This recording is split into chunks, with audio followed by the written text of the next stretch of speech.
Well, good day, YouTube, and welcome to another episode of the Albino Rhino beer review. Today, you have the Rhino. We're drinking a beer that was sent to me from Ireland, from my good buddy Greg. So thank you very much, Greg, for sending this. Now, when I'm drunk, I can do an Irish accent. I can mock my my family when I'm drunk, but when I'm sober, I can't. My Irish accent comes off as a mixture of Scottish and Indian when I'm trying to mock an Irish accent while I'm sober. So I do apologize. I was going to do this review and just talk Irish the entire time, talk with an Irish accent. I might try it every once in a while during the review, but whatever. Now, this is apparently kind of old, but Greg thought of me when he knew it was around.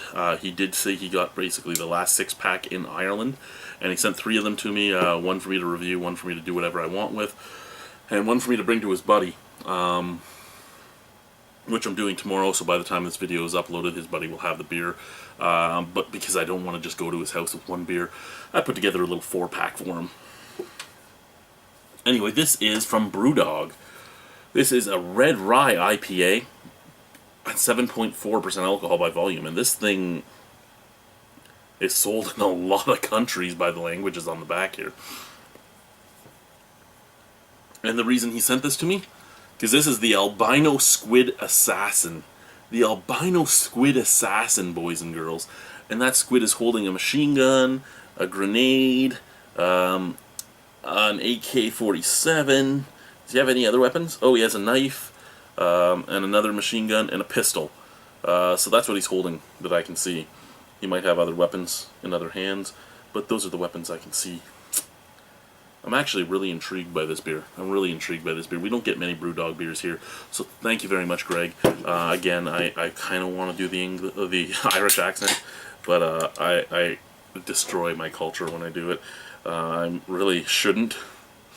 It's bad, but I want to. But then people get angry at me. The internet doesn't take jokes very well anymore. I mean, I know we're 2016, everything's different now, and I get that.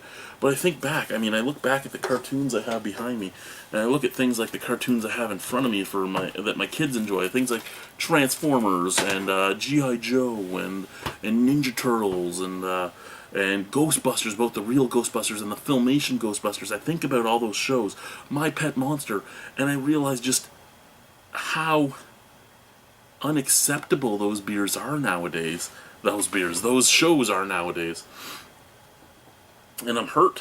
I'm really hurt that I'm not supposed to share these great things from my childhood with my kid. So not red, more like a mahogany, almost brown. Well, amber, I guess. Yeah, more amber, because there's the reddish and the orangish hue.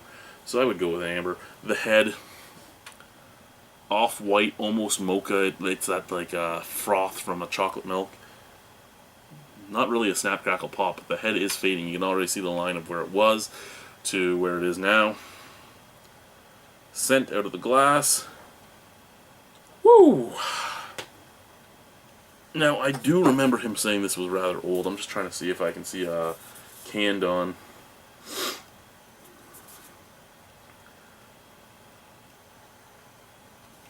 What's that say? Something killer? Blocky's killer? 15, 10, 16. So that's the best before. That's not the canning date.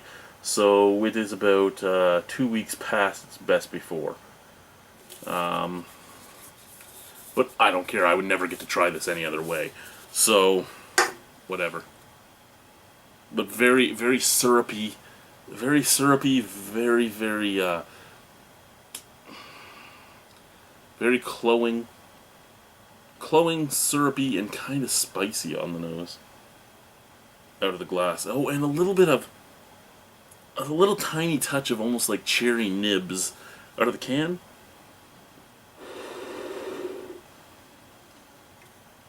The can just comes off as a very, very syrupy and resiny beer. I have a feeling this is going to be very piney for me. Probably very piney and very cloying, and I think it's going to be a palate killer. At least that's what I'm assuming. I'm assuming it's going to be caffeine pill, and pine. Now I know that might skew my ratings, but usually I can get past that. Usually, let's see though. I like a lot of BrewDog beers. Well, I like a few of the BrewDog beers I've had. I don't like a few of the BrewDog's beers I've had. Let's try it. Cheers.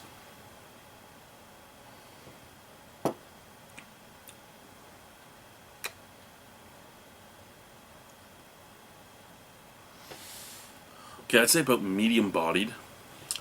Is there an IBU rating on here? Because that is, it's not really bitter, but at the same time, it's hitting the back of the throat fairly,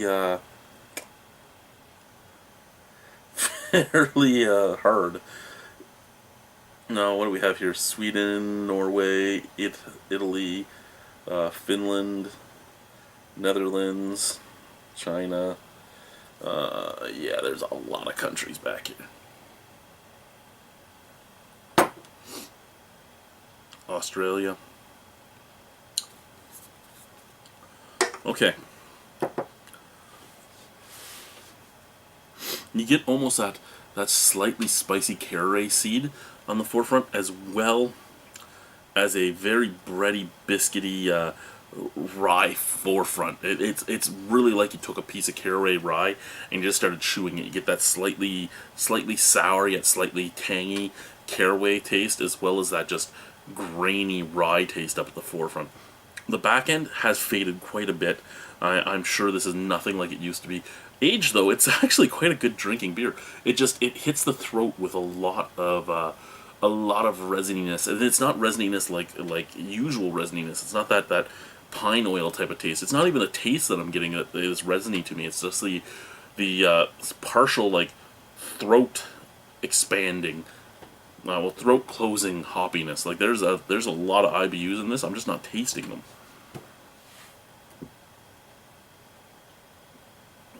The burp, a little piney as it comes up, and it kind of just emanates out.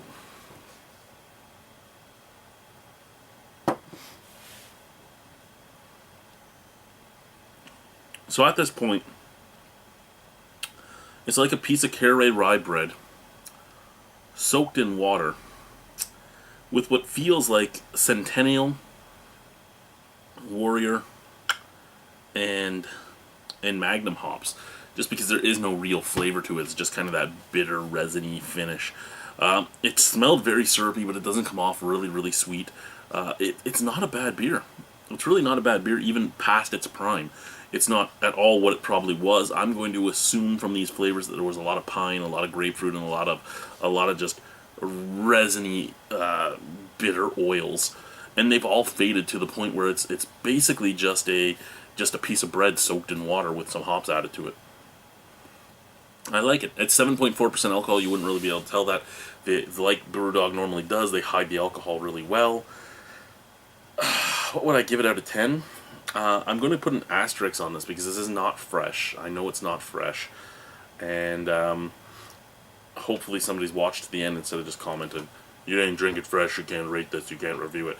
If it's sold on the market, I can still review it. Unfortunately, this was still sold on the market, even though he sent it to me a week ago, and today is November 24th. He bought it on like November 10th, and so 2 weeks ago he sent it, and I've sat on it for a week. So it was already a month past its best before date when it was sold to him.